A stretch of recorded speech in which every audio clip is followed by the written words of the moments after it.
The AFC West is a division in football that has had ebbs and flows of relevance. Currently being home to the Chiefs dynasty, the division is one of the most talked about in football. But what is the history behind the rivalries behind the AFC West? Today we wanted to continue our series explaining the rivalries in each division and just what makes them so competitive. Hopefully you guys enjoy and press, like if you do.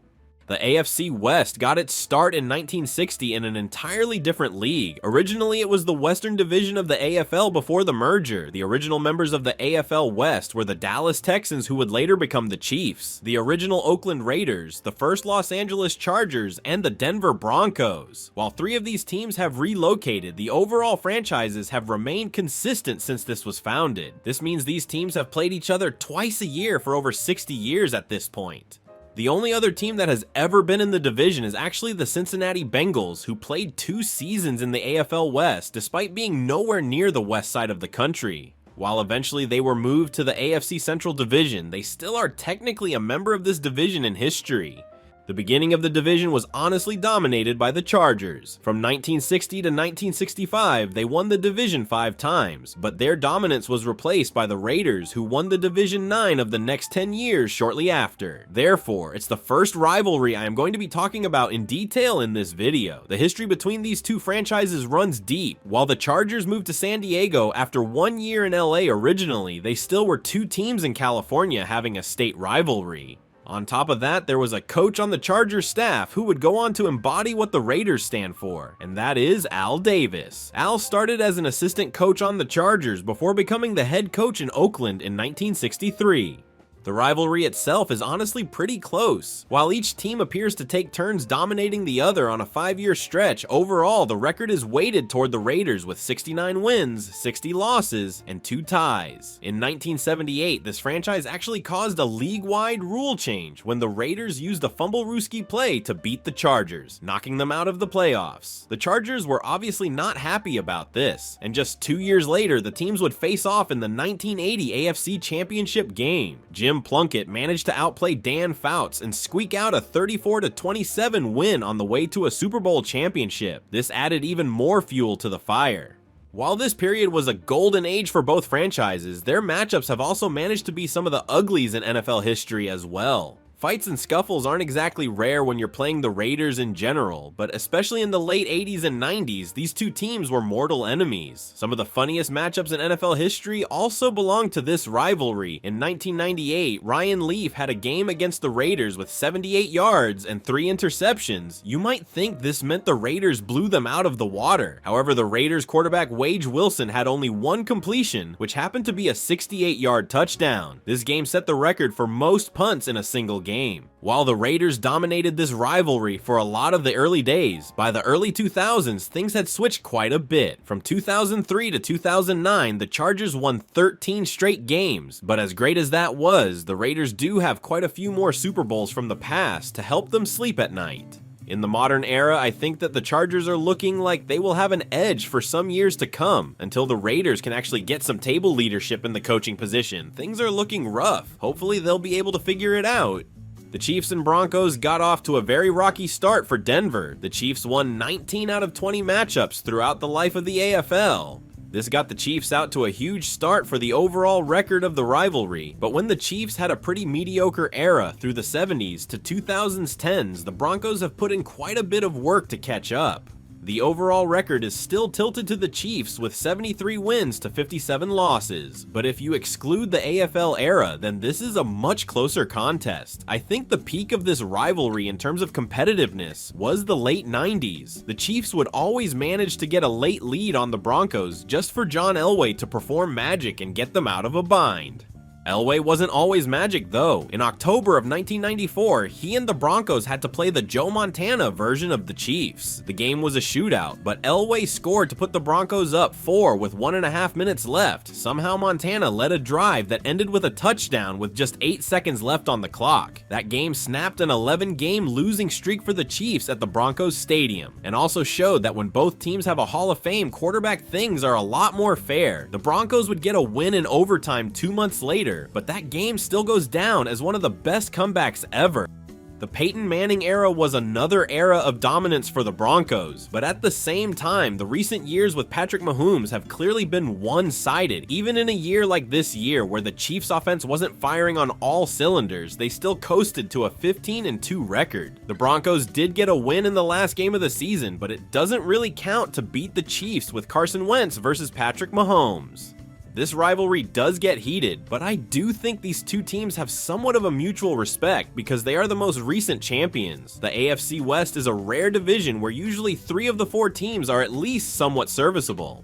The Chiefs and Chargers is another intense rivalry within the AFC West. Their first meeting saw the Chargers pull out a last-minute victory over the, at the time, Dallas Texans. However, it wasn't long where the Chargers held the edge. Through the 1960s, the Chiefs wound up winning the series with 1 extra win, and they would tie the 70s before the Chargers would get a 5-game lead through the 80s. This isn't too surprising considering the Chargers in the 80s was one of the most high-powered the game has seen. In the 90s, when both teams had trouble, the Chargers really fell apart. They did have a small resurgence in the 2000s, but the 2010 and 2020 have both been dominated by the Chiefs.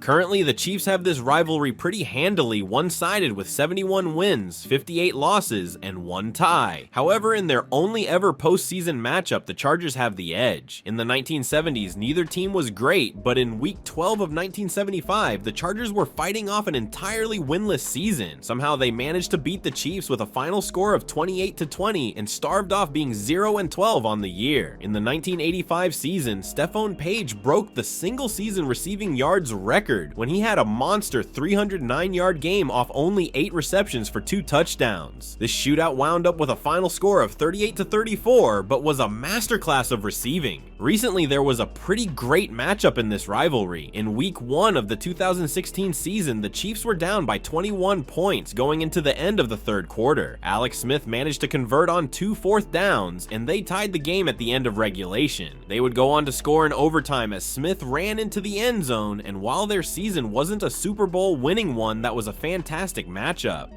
The thing I appreciate the most about this rivalry is that usually they end up being high-scoring matchups. Most of the notable games from this end up with at least 20 points on either side, which adds a lot of excitement. The Broncos and Raiders started absolutely dominated by the Raiders. The Broncos had never even managed to qualify to the playoffs in the AFL. In the 1960s and early 70s, the Raiders were almost guaranteed to blow out the Broncos twice. Between those 2 decades, the Raiders were 29-10 against the Broncos, but that began to change in 1977. The Raiders were coming off a Super Bowl victory and were off to a 4-0 start to the season, but the Broncos managed to stun the Raiders by breaking their 17-game winning streak. That same season, the teams met again in the AFC Championship, and the Broncos managed to squeak out a victory to win their first AFC Championship in their franchise history.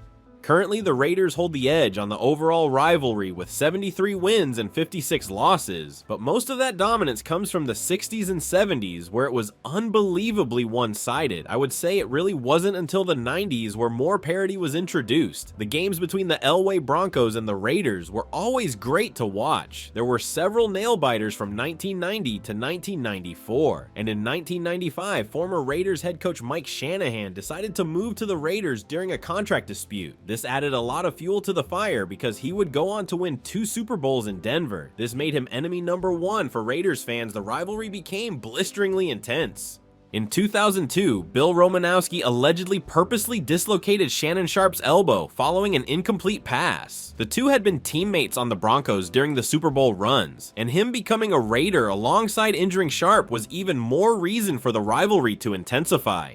In the 2010s, the Broncos held the edge in the series, but currently in the 2020s, the Raiders have a dominant 8-2 lead in matchups. I think both of these teams are in the middle of rebuilding, but the Broncos seem better off with a franchise quarterback.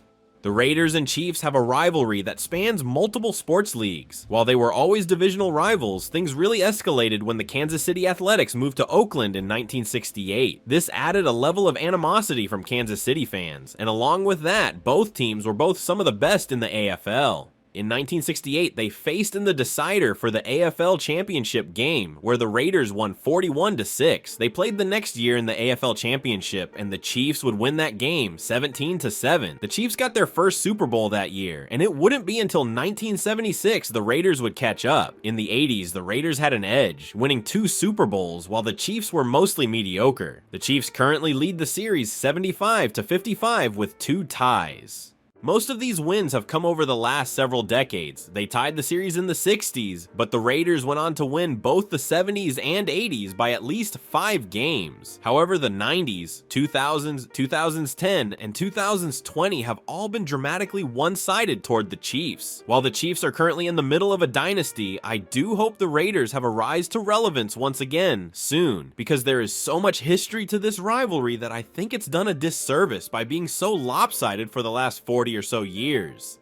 The best games in the series are probably mostly in the early days of the franchise. However, in September of 2008, Darren McFadden did have the best game of his rookie season when he ran for 210 yards and a touchdown against the Chiefs. In 2010, the Raiders had a great overtime win in the 99th overall meeting of these teams in the regular season, but for the last several years, it isn't unusual for the Chiefs to sweep this series. The Chargers and Broncos are the last rivalry in the AFC West. Currently, the Broncos lead the series 73-57, but in the early days of the rivalry, the Chargers were dominant. In the 1960s, the Chargers had 15 wins to 5 losses against the Broncos. In literally every decade since the Broncos have at least won this rivalry. Even in the Chargers' golden age in the Dan Fouts era, the Broncos still managed to carry this rivalry. I will say that the Chargers have had some pretty good teams, and I expected this to be a bit more even in terms of decade-to-decade splits of wins and losses.